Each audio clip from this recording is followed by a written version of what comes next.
The next chapter is electromagnetic induction and alternating current.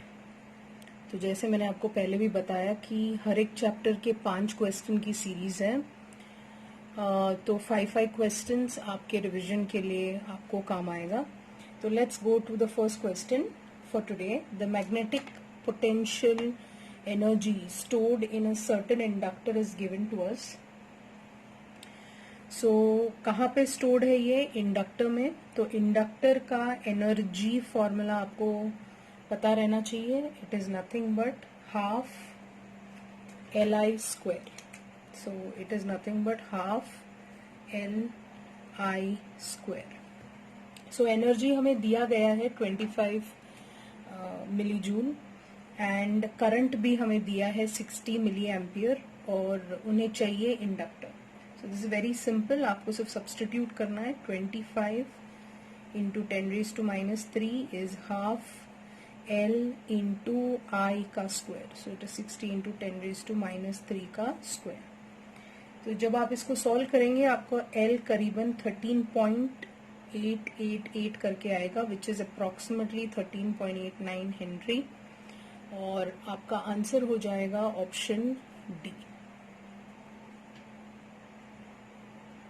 तो जैसे कि मैंने आपको पहले भी कहा कि आप क्वेश्चन को पहले पढ़ें, वीडियो को पॉज करें, ट्राई करें, क्वेश्चन को याद करने की कोशिश करें कि कौन सा फॉर्मूला यूज होना चाहिए और फिर आप सॉल्यूशन को देखें.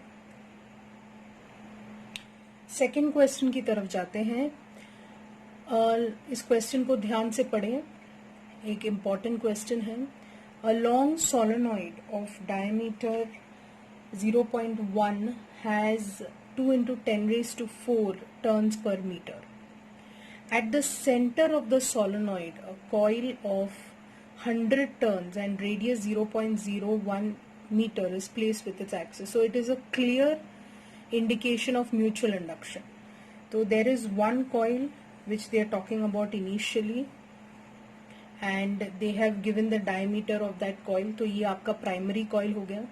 हैज 2 into 10⁻, तो ये प्राइमरी कॉइल के नंबर ऑफ टर्न्स पर मीटर है.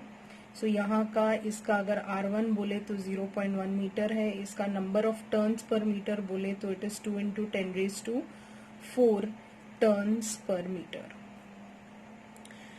सो उन्होंने कहा है कि सेंटर के सोलेनॉइड पे उन्होंने कॉइल रखा है 100 टर्न्स का. So you have to imagine that there is another coil which is along the same axis of this coil. So it is along the same axis of the coil और इसकी radius दी गई है 0.01 meter coinciding with the solenoid axis. The current reduces, यानी कि there is a change of current. That means whatever is given is your DI is given to us as 4 minus 0 and how many seconds, you know, it is dt, that is 5 into 10⁻⁻² seconds. Resistance of this coil is also given to us as 10 pi square ohm and they've asked us what is the total charge that is flowing through the coil during this time. So mutual induction का formula अगर आपको याद है, EMF in the secondary is equal to mdi1 by dt.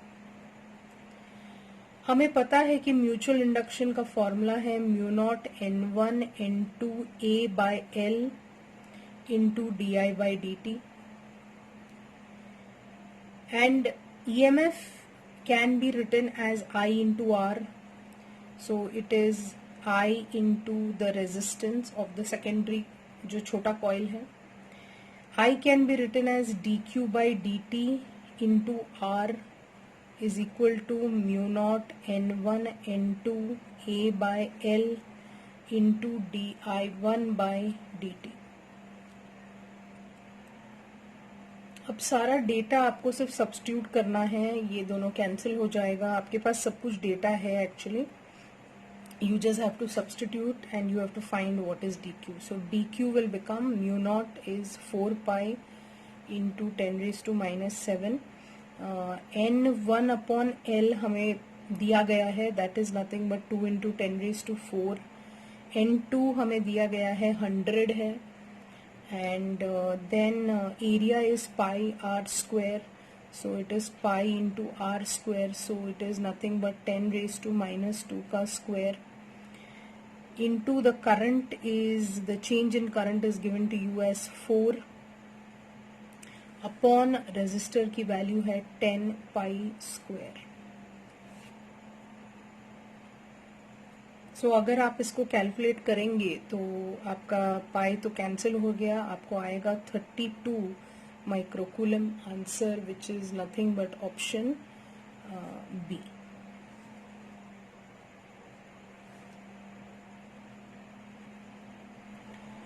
Question number 3 की तरफ बढ़ते हैं। So resistance R draws a power of P when connected to an AC source. That means we are thinking about only R circuit, and in an only R circuit I can define the power as nothing but V square by R.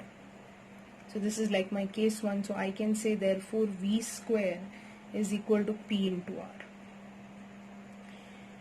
Then they are saying that if a inductance is placed in series, मतलब अभी ये RL circuit हो गया।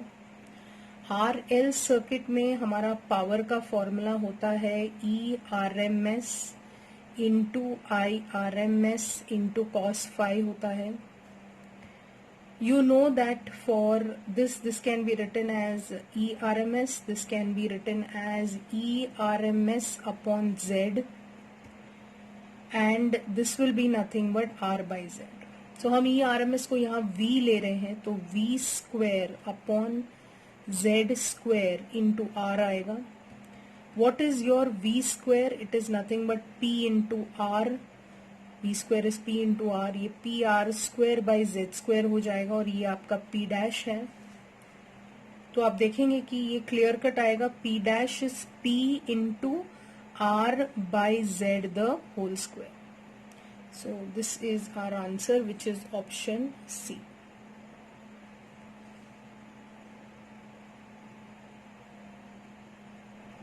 Let's come to question number 4 की तरफ देखते हैं क्या है। A thin semi circular conducting ring PQR दिया गया है। It is following with its plane vertical in horizontal magnetic field. तो आप देख सकते हैं कि magnetic field is going inside the paper and so this is following vertically, so it is cutting the magnetic lines. तो यहाँ पे EMF induce होगा एंड EMF का फॉर्मूला होता है B into L into V.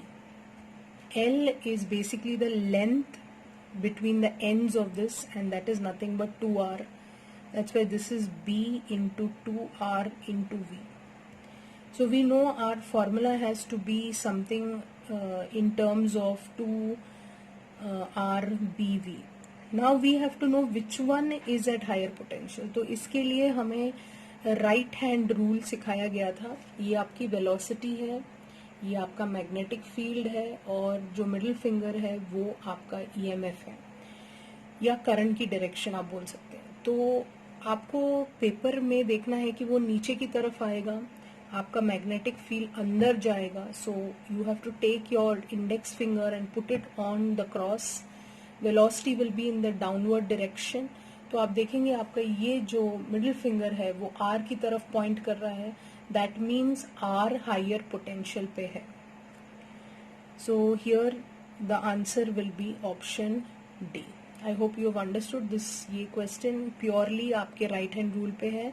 Thumb is velocity, index finger is magnetic field, and this is the EMF, or it is nothing but the current. Yeah, telling us that this is at a higher potential. तो अगर आप अपने index finger को paper की अंदर की तरफ डालेंगे, वेलोसिटी नीचे की तरफ आएगी, तो ये इस तरफ पॉइंट करेगा। तो इसलिए आपका आंसर होगा ऑप्शन डी। क्वेश्चन नंबर 5 की तरफ जाते हैं। पूछा गया है कि what is the RMS value of this wave form. तो इसमें शॉर्टकट मेथड्स भी हैं, बट आपको VRMS यूजुअली कैसे मिलता है। VRMS इज एक्चुअली 1/T, जो पूरा साइकिल होता है, एक जहां से दिस होल साइकिल इज 1, फिर वो रिपीट हो रहा है। तो हम ये पूरा साइकिल ले रहे हैं, तो 1/T 0 to T V square of dt raised to half। ये उसका एक्चुअल फॉर्मूला है। तो हमें करना क्या है, 1/t अब यहाँ स्प्लिट हो जाएगा, this will become nothing but 0 to t/2। तो हमें पता है कि 0 to t/2 में वो v0 है, तो v0 का स्क्वायर इंटू dt, और ये होल रूट के अंदर आएगा। So this will become nothing but under root of 1/t, v0 square बाहर आएगा, this will become t from 0 to t/2। So this will become 1/t v0 square into t/2। So this will be nothing but v0 square upon 2।